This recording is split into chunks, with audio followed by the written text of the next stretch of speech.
The new facilities, making sure you're doing your research, you're doing your due diligence, see what's in and around your area, the area that you're looking to run the ALM sports programs in, and make sure it fits one of these facilities. And also, I'll give you a little bit of, a pros and a cons on each, very briefly. So everything's all in the own operator's manual in depth. Okay, so you're talking about churches. Best thing about churches is you get high returns. You give a donation back to the church. It can be minimal as $200-300, basically depending on the church. If it's a mega church, then with a lot more facility space, then you'll probably have to give a little bit more. But you look for the small ones, mum and pop type churches, high returns. The cons of it is you have to really work hard, your marketing efforts, your advertising efforts to really get them in, the parents in, because it's like, oh, we're having a summer camp at a church. So sometimes, certain parents will be like, oh, looking up something different. All right. Schools are, a very good location. The marketing is perfect because you're right there at the school. You just basically, you're in the school and you're marketing into the kids that are in the school, and anybody else different, or anybody else from the outside coming in, it's also a bonus, not only for your camp, but you can tell the school, hey, you might have an opportunity to have an extra registrant, or signee for your school next season or next school year.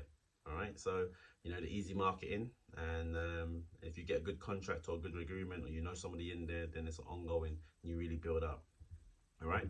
Family fun centers, you're talking about trampoline locations, roller skating facilities, you're talking about bowling alleys, anywhere that is fun where parents usually take their kids anyway. These are great locations. It's easy to market. Hey, we're going to be at, the jumping trampoline facility. Oh, yes, mom, I want to go. It's kind of like the McDonald's to kids entertainment. They want to go there. Mama want to go, dad, I want to go. Basically forced to have their kids go. The only other thing is the high outgoings. Now these facilities are mega facilities. You're talking about a Sky Zone, Urban Air. Sometimes they're saying, for me to open up my doors at such and such a time, it's going to cost us this. And it's usually far more than any other locations that you could look for. All right, but you can get a lot of kids in as well. So it's all about the marketing efforts. Lease facilities, you're talking about, facilities on the strip mall. Sometimes you've got like those churches on the strip mall, open area where they're looking for rent. You can do like short term or even long term, depending on how hard or how far you want to go with this. There's opportunities there. Okay. The good thing about that is good marketing. You've got your own location. You can open it up at all sorts of hours. You can have different programs. You can run different programs because you've got it all day, all week, weekends and stuff like that. Just making sure that you negotiate the right deals. But yeah, definitely good for marketing. Banqueting halls is all the same as well. Banqueting halls, making sure, they're usually in a strip mall or even a standalone. All right. Next one is usually like parks and recs facilities. So usually from the county, from the town, from the city. If they're not running their own program, it's most do. Some don't. The ones that don't, you're able to utilize or be able to run your program from their location. You're basically talking about, they've got the park, you've got the, everything there, so you're usually just on site.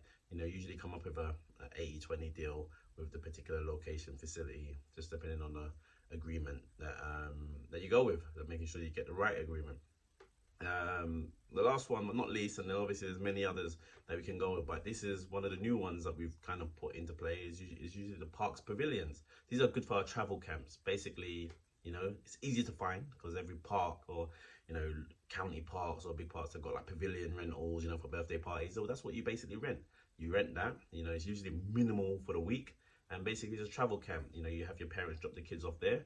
What you do is making sure that now you have to have a transportation, all day long, yellow bus or 15 passengers, that's depending on the size of the group. And then making sure, parents drop them off. You're talking about 9 a.m. in the morning. You've gone on to your field trips, every single day field trips. You come back 3-4 p.m.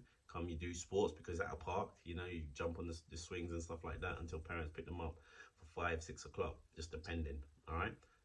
So utilizing just different, facilities, or depending on, obviously each has got their pros and their cons, pricing, stuff like that.